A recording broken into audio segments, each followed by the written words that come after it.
자, 첫 번째 키워드, 혁명의 동지입니다.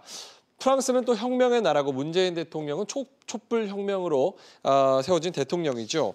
프랑스를 국빈 방문 중인 문재인 대통령이 마크롱 대통령과 정상회담을 갖고 공동 기자회견을 했습니다. 예, 문재인 대통령이 지금 유럽 순방 중입니다. 예. 어저께는 프랑스의 마크롱 대통령과 정상회담을 하고 또 남북 공동 선언까지 발표했죠. 이번 방문에 임하는 이 문재인 대통령이 유난히 이 혁명을 많이 강조를 하고 계세요. 이 프랑스가 혁명의 나라다. 한국도 촛불 혁명을 했다. 그런 면에서 두 나라는 한국과 프랑스는 혁명의 동지다. 이런데 이 프랑스 혁명이라는 것은 1789년 이른바 이 마리 앙뚜아네트와 루이 16세를 쫓아낸 이 민주화 혁명을 얘기합니다. 사실 유럽 역사를 보면 꾸준히 왕조의 역사로서 인민이나 민주주의, 대중에 관한 인식은 없었습니다. 그러다가 1789년에 이 프랑스 혁명을 시작으로 처음으로 서민들이 역사의 주역이 되는 그런 어떤 역사 반전의 중대 계기가 바로 이 프랑스에서 마련이 됐다. 그런 점에서 두 나라는 이 혁명의 동지다.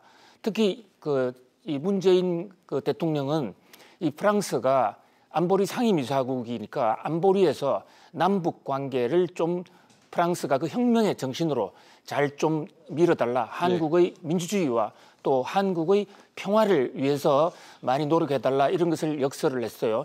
그런데 이제 유엔 제재를 완화를 해서 비핵화 촉진해야 된다고 문재인 대통령이 상당히 강조를 했습니다마는 마크롱 프랑스 대통령은 의외로 강경 자세를 보였어요. 그래서 결국은 이 남북 공동선언에서는 유엔 제재 완화를 통한 비핵화는 빠지고 북한의 비핵화를 적극 지지한다.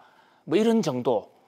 제재 완화는 아직은 안 된다라는 이것이 국제사회의 시각이었다. 이런 그런 면에서 이제 문재인 대통령의 이 중재자 외교, 이 운전자 외교는 일단 완벽한 성공을 거두는 데는 조금 못 미친 것으로 보입니다. 이 문재인 대통령은 프랑스를 떠나서 이탈리아로 넘어갑니다. 예.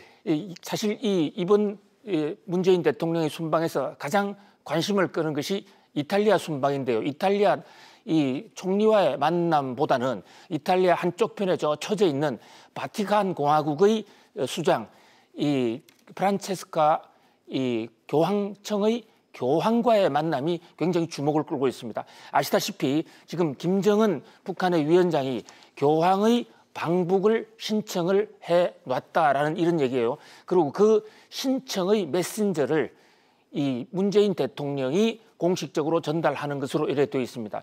어저께 민주당의 이해찬 대표가 교황이 이미 북한 방문을 승인을 했고 그 방문은 내년 3월 꽃피는 봄이 될 것이다 라고 얘기를 해서 이미 이 대통령과 프란체스카 이 교황의 이 방문 또 사실상의 정상회담 왜 앞서가는 그런 모습을 보여서 좀 김이 새기는 했습니다만은 어쨌든 이 교황청에서의 이 문재인 대통령과의 대담 그리고 평화를 위한 새로운 역사의 전개가 매우 주목이 되는 그런 상황입니다. 예, 문재인 대통령이 북한이 비핵화를 진행하는 만큼 대북 제재를 조금 완화해줘야 된다 얘기를 했지만 프랑스는 절대 불가 입장을 내놨습니다. 하지만 우리나라는 대북 제재에 대해서 조금 속도를 내는 교류를 하는 그런 모습인데요. 두 번째 키워드로 알아보도록 하겠습니다. 보시죠.